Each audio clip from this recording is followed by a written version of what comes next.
Okay, so you've carried out the valuation now, and you've done all your runs. The calculations have been done for your actives, deferreds and pensioners for all 5 categories and for both genders, male and female. So you will have gone through the process. You'll have had to sit at your computer whilst it's done the runs, because every so often it will ask you if you want to print out a statement saying there's no errors, and you have to say no and carry on. So you do need to sit at your computer whilst you do this. But we've done the runs now, we want to have a look at the results. What do we do? Well, we will be at this screen here, a grey screen, when the results have been completed. And what we do is we go to valuation, look at output, and then go down to Excel. And what this should do is it should open up your output folder, and you will see then, you'll see some folders in there. Now I've got 6 folders in there. You should only have 3 if you've just run this once. You'll have your active spreadsheet, your deferred spreadsheet, and your pensioner spreadsheet. So we can open any one of those and just look at the results. We'll open the active one first. So this will open up Excel for you, and there's a lot of spreadsheets, a lot of sheets within this spreadsheet. So I'll just go through these with you and show you what results we've got in each sheet, what's actually telling us.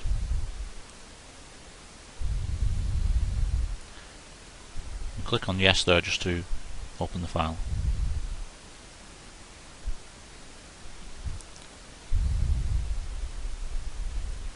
Okay, so what we have here is, you can see there's a drop down box, and there's a range of options that we can choose there, and this will just take you to the different sheets within this spreadsheet. The first one, valuation run history, this just tells you when you actually ran the valuation and what the data file was called that it was running. So it was the actives here in this case. It shows you the gender, the basis you've used, so the category number for each member, and then what kind of person it was. It was an active member. So you can see there's 1, 2, 3, 4, 5, 6, 7, 8, 9, 10 different runs that have gone on here. And what that is it's 5 different categories, 2 different genders, so you've 10 different buckets of people. Okay, so this first sheet is just an information sheet. It's just telling you what you've actually done. If you look at the basis sheet, what you will see there is you've got another drop down box here, and you can look at the reference category. All this does is it highlights the particular category you're speaking about. So if we go to category 2, you can see it just highlights category 2, but actually you can see all the information on the sheet anyway. And what you have on this sheet is the basis setup for each of your 5 categories. So what you should expect is that in our case, because the benefits weren't all that different between categories, we should expect everything across the spreadsheet here to be the same on each row. We've got the same scheme name, the same valuation date. Obviously the category numbers are different, the data set should be the same, and if we scroll down we can see basically the basis and the sets of assumptions that we've put into the spreadsheet, put into the software. So we can see the interest rate. As you can see, I use 9%, which is totally unrealistic. Salary growth, if any of us could get 7% return on salary at the moment, we'd be jumping for joy. Down to our revaluation, we had 5% there as our inflation assumption. And down to the pension increases. So we'll skip past GMP because we haven't got any GMP. Here's the pension increases at the bottom. We've got our main and special, which are the 2 that we used. And you can see here, this is where the differences come in. So for category 2, we had RPI and 0. Category 3 was RPI and RPI. Category 4 was 4% and RPI. Category 5 was 4%, 4%. So this sheet is really just telling you all the basis. And this is what you would look at if you were, say, the checker on this valuation. You weren't the person who did the calculations or set up Superval. You'd be looking at this sheet and you'd be ticking, or not if there's an error, just to check that the basis has been set up correctly. Obviously if the basis is incorrect, then everything that follows is incorrect. The basis needs to be right. We go to our drop down list again. We can look at some other options here. We've got category main basis details. This is really just telling you the same thing but just in a slightly different format, so it's just your basis again. If we go down to member selection, this gives us all the data. It throws all the data back at us that we had put into Superval.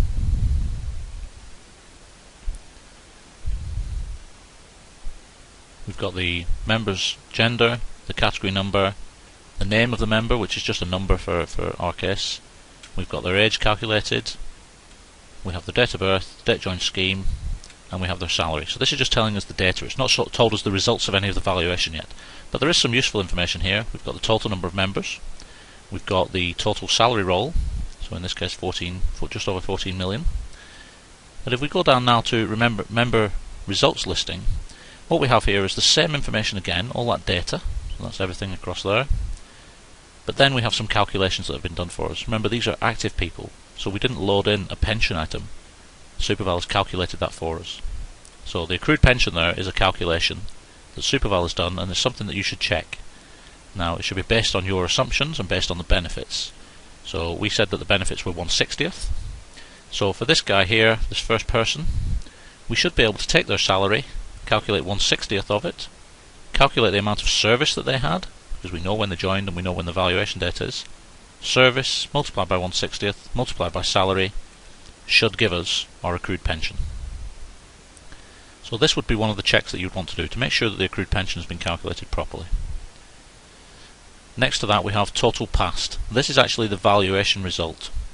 This is the cost of the liabilities for the actives for each individual active member, and then totaled up for us at the top there. Past service is the liability in respect of all the service that people have already put into the scheme. So it's not thinking about anything in the future, it's just taking those 20 years, or however many years for each member, that they have worked in the scheme, that they've worked for the company and they've been a member of the scheme, calculated 1/60th, multiplied by service, multiplied by the pension, rolled forward up to retirement, discounted back to valuation date, and multiplied by an annuity. So it's a present value calculation. Remember, a pension means that this person's accrued pension here is 14,500. It's not a single lump sum, it's 14,500 per year, but it's not even that because it has to be revalued up to retirement. This person's 61, so if our retirement age is 65, he still has 4 more years to apply some revaluation to that before he starts receiving it, so he'll get slightly more than 14,500 per year. Scrolling across, we can see that this liability, this 131,000 for this first member, has been split into main and special. Remember, main was our post-97 portion, special was our pre-97. So again, you can do a quick check here to make sure that it's calculated the main part and the special part correctly. Scrolling along, all the rest of the things are zero there because we didn't have any death in service, we didn't have any ill health, we didn't have any leaving service benefits. Okay, so all of those things should be zero. What we have here is the future benefit. So we did this on an attained age method. What attained age means is, in terms of future service, is we look at all the future service that that member could possibly have if they were to remain in the scheme right up until their retirement date. For this guy here, he's 61 as we say, so he would have had 4 more years of service. And it's calculating the liability for those 4 more years of service. Now, what we use this for is we use it to calculate what the contribution rate should be for future service to be accrued. So we take the present value of all the future service benefit that that person could receive, and we divide it by the future value of all the salary they could receive. And what that gives us is a percentage of salary that we should be contributing to the scheme to cover those benefits if the assumptions were to be correct in practice. Scrolling around, the rest of the information is zero, and then we've just got some summary information at the end here. So we've got total future liability, total future contribution liability, future value of salary, so this is his liability, future liability, this is his future salary, remember these are present values. If we divide one by the other, that will give us a percentage contribution rate. So as I say, for past service, the main number you're looking at on this kind of spreadsheet here is the total past service liability, which is 58 million. For contribution rate, you need to look at future service, and you need to look at future present value of salaries and divide one by the other to get a contribution rate. So that's pretty much the actives. If we go down, you can see that there are other sheets there. Tabulated total results just summarises the liabilities for you, so it's not giving you the individual liabilities per member, it's just splitting them up. And what you have is past service in the first table, future service in the second table. Excuse me. So in the second table, total future service, we've got 86 million. The third table just tells you total service, past and future, and discontinuous benefits you don't need to worry about. So that's the actives. If we go back into Superval now, and we'll have a look at output, Excel, we now look at the deferreds results. We'll double click on deferreds, open that spreadsheet.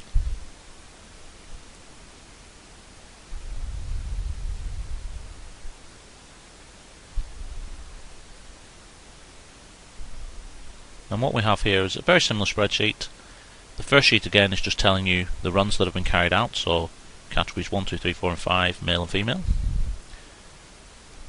All basis again shows you your basis setup, so when you need to check that the deferreds have been set up correctly, you need to check through this sheet. And again, because our scheme was quite simple, the main difference is around this pension escalation rate.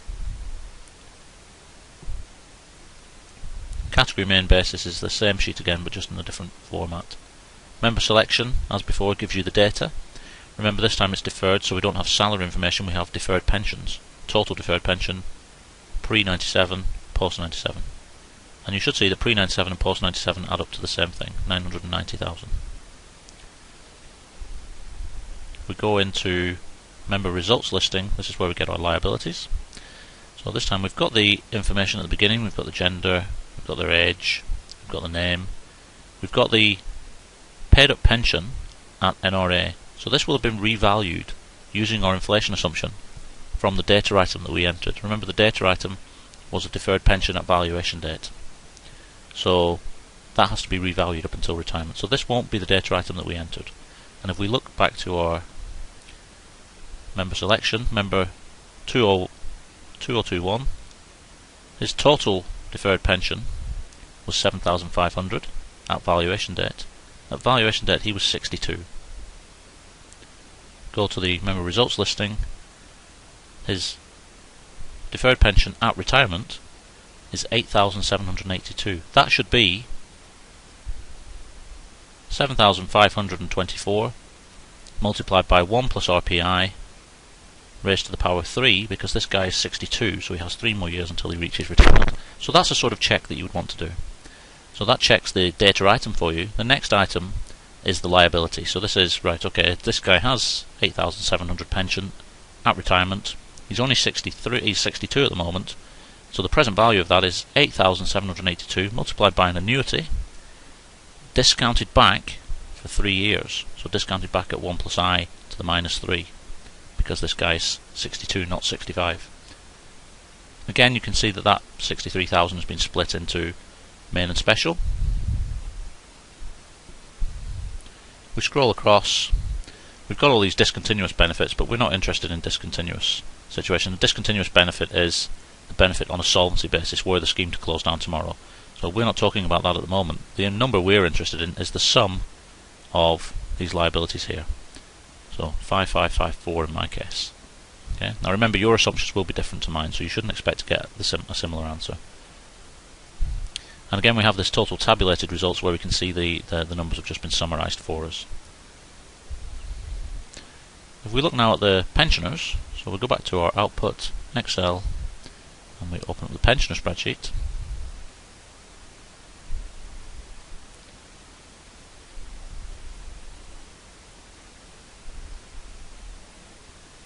And again, we have the same sort of front sheet, just telling us what runs we've actually carried out.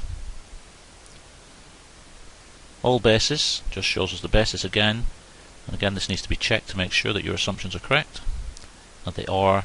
They have been populated in the way that you assumed you had populated them. Increases in payment are the things that change in this case, remember.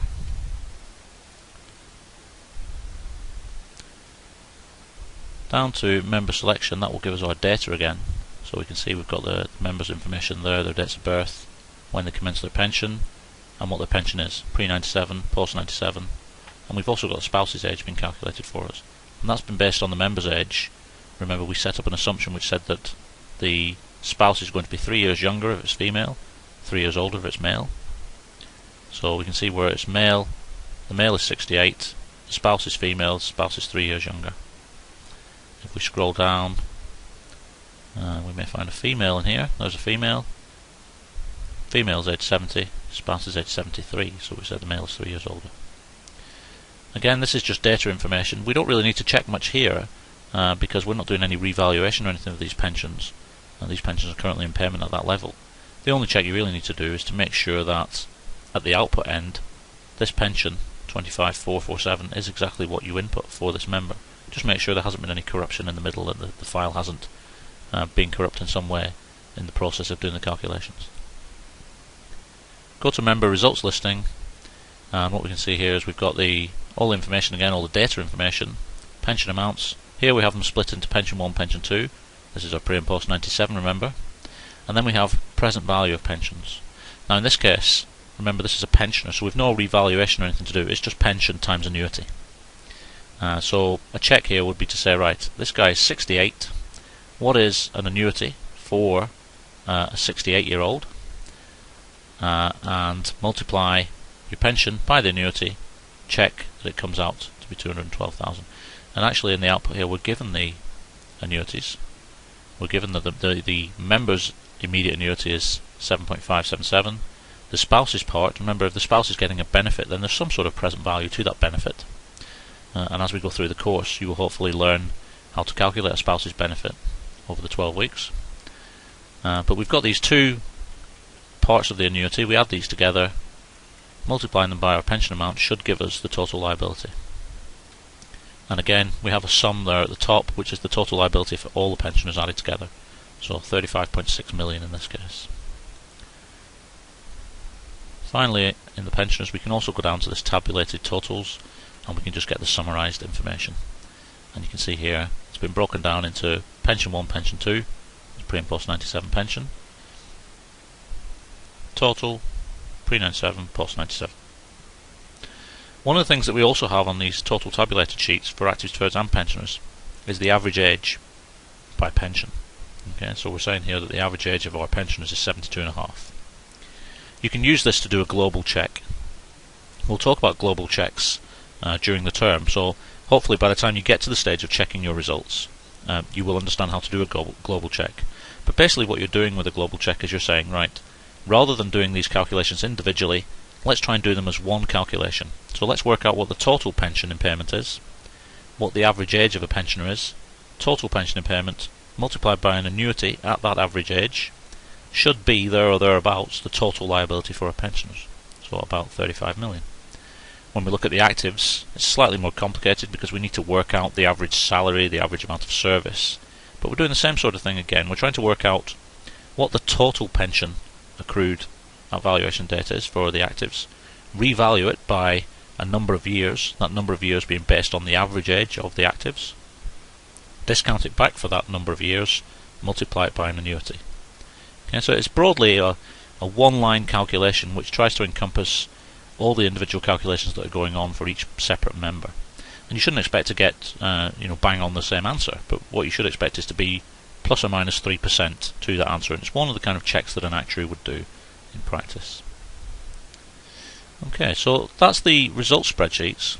Hopefully, along with the video that I created on populating Superval, you should be able to now populate Superval and understand the output that's coming out of Superval. But if anybody has any questions during the term, then of course you can ask me those questions at any point in time.